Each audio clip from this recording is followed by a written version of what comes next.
ეს სამყარო, რომელშიც დღეს ვართ, რადიკალურად განსხვავებულია იმ სამყაროსგან, სადაც სარკე ოპერირებდა. ჩვენ ოპერირებდით სამყაროში, სადაც ტელევიზია იყო წამყვანი მედია, რომელიც ახლა დინოზავრებით კვდება, პოდკასტის ამის დადასტურება ზუსტად, ახლა სადაც მე და შემზივართ.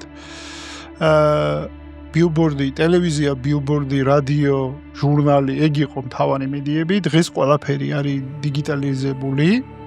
ეგ არის პირველი, რაც მოხდა სოციალურმა მედიამ პრაქტიკულად შეჭამა ყველა მედია საშუალება და თუნდაც სატელევიზიო კონტენტსაც სოციალურ მედიაში უყურებენ დღეს, ეგ არის, ეგეც სამყაროში ვცხოვრობთ. მეორე, ადამიანი ატარებს უმეტეს დროს დივაისში, ტელეფონში, პლანშეტში, ანუ კომპიუტერის და ტელევიზორის ყდება როგორც დივაისები, ანუ ყველაფერი წავიდა ტელეფონისკენ.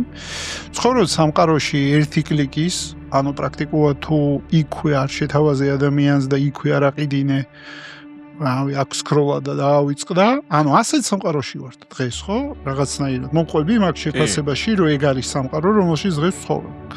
ანუ ის რომანტიული კადრი ტექსტი, კლიპები, რომელსაც სარკი იღებდა და სარკის მერე კიდე მილიონი სხვა იღებდა, ეს ერაც კვდება თუ მოკვდა.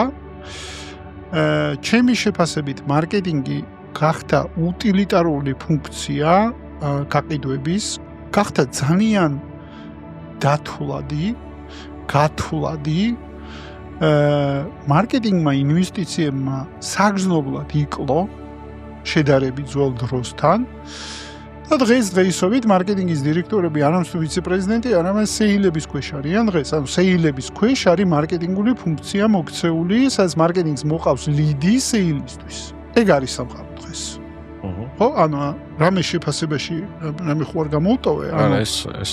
ხო, ესეც სამყაროში ვცხოვრობთ და შესაბამისად მე პირადად როგორც იმ მარკეტინგის სკოლის წარმომადგენელს ცოტა ნოსტალგია მაქვს, ანუ იმიტომ რომ მე გულსაბრად რო გითხრა, ბრენდების მშენებლობა ისე როგორც ჩვენ ვაკეთებთ, მაგრამ პოეტი ვიყავ. რამ სულ ვამბობდი რომ პოეტი ვარ. რამდენი შენ ჩემი ტექსტი გითარგმნია რომ სულიდან ქართულზე ვეჯართლობა მოგვეცეს ჩვენ, მაგრამ სინამდვილეში ხო ეგ არის რომ მე მიზიდავდა ის. ეხლა ბოლომდე ვერ ჩამოყალიბდი, მე მარკეტინგს ჩამოვცილდი 1-5 წელია, მოდი ისე ვთქვა, დისტანციურად ვაკვირდები, აღარა ვარ აქტიურად ჩამული მარკეტინგში, არც მარკეტინგ ომებს ვხედავ, უფრო მეტად ბაზარზე დღეს ვხედავ მონოპოლიებს და ოლიგოპოლიებს, უფრო მეტად ვხედავ მარკეტინგის რეალურ კონკურენციას კი არა, must to have, ანუ აუცილებელი უტილიტარული ფუნქციად ვხედავ დღეს.